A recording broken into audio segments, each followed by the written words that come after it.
कहानी का शीर्षक है संगति का असर। प्लीज सब्सक्राइब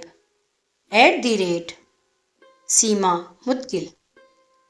संगति का असर। एक बार एक राजा शिकार के उद्देश्य से अपने काफिले के साथ किसी जंगल से गुजर रहा था। दूर दूर तक शिकार नजर नहीं आ रहा था। वे धीरे धीरे घनघोर जंगल में प्रवेश करते गए। अभी कुछ ही दूर गए थे कि उन्हें कुछ डाकुओं के छिपने की जगह दिखाई दी।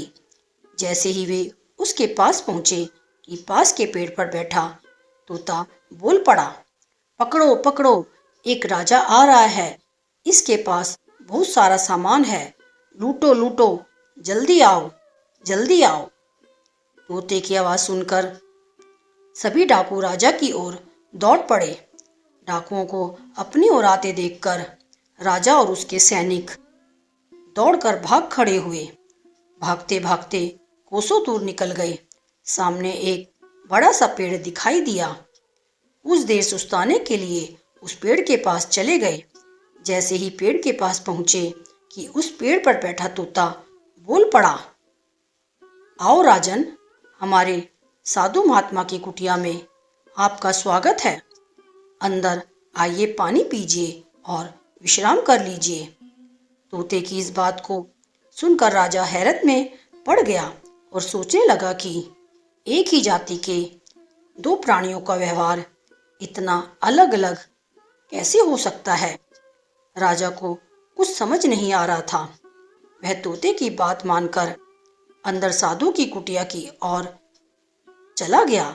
साधु महात्मा को प्रणाम कर उसके समीप बैठ गया और अपनी सारी कहानी सुनाई और फिर धीरे से पूछा, ऋषिवर, इन दोनों तोतों के व्यवहार में आखिर इतना अंतर क्यों है? साधु महात्मा धैर्य से सारी बातें सुनी और बोले, ये कुछ नहीं राजन, बस संगति का असर है।